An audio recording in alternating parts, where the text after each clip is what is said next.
At first, everything about Abby Kamau's baby girl seemed normal. She met every development milestone and delighted in every discovery.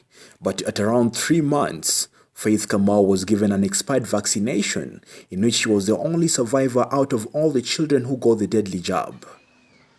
She started regressing, and by age 2, she had fully retreated into her own world.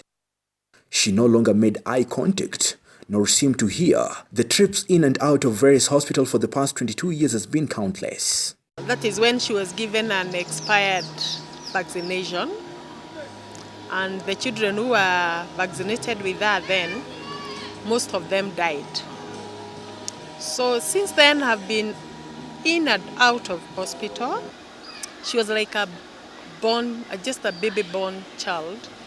She had not gained strength even to sit, or even the neck had not held. So this happened at 4 years. This is when she was able to sit. She walked at 8 years. Abby is at pains trying to explain to us how the journey has been and the friendship the condition of her only daughter has cost her, but she says that prayers, her husband, her colleagues and her closest family members have been supportive. So most of them, they are never there for me, but there are others who are loyal.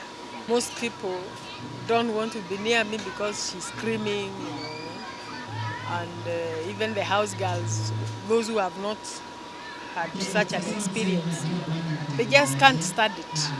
It's like a drama, everybody is turning to you like this is not a human being. But she is optimistic that her daughter who loves singing will be able to defend on herself someday. How excellent is your name.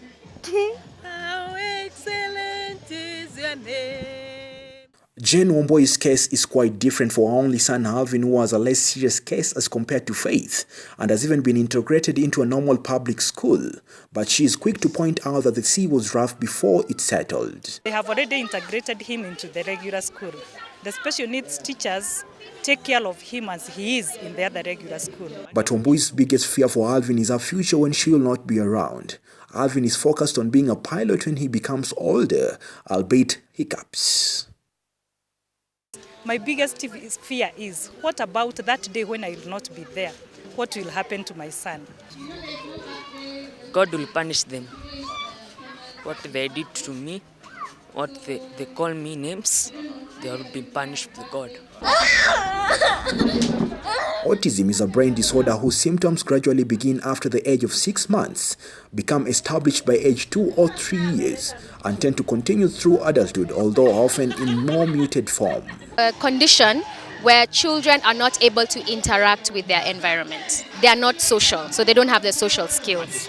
You begin to communicate in other languages, the language of touch, the language of love, hugs, the language of drawing, coloring. There is no cure for autism, though with early interventions and treatment, the symptoms can be greatly improved. Children with autism spectrum disorder may have restrictive and ritualistic behaviors that affect their eating habits.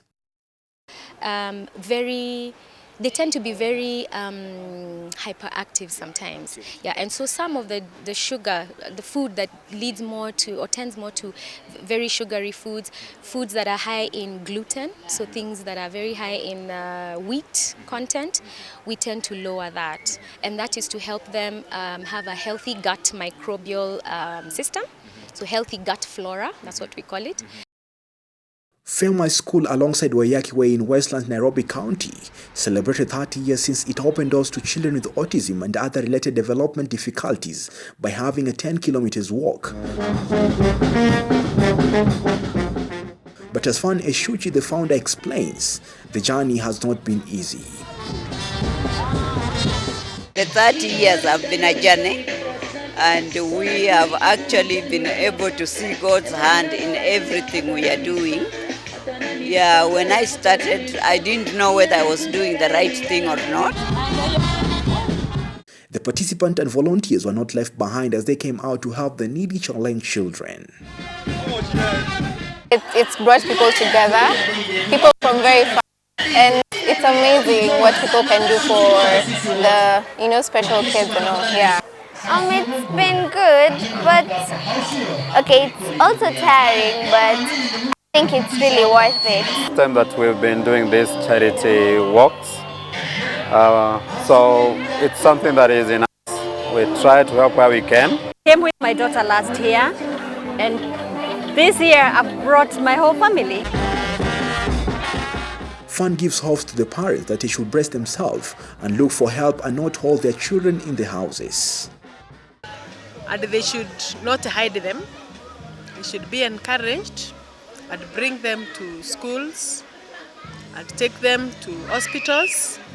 We have kind people, and God will see us through. Appreciating that child, you accept that that child has that condition and you walk the journey.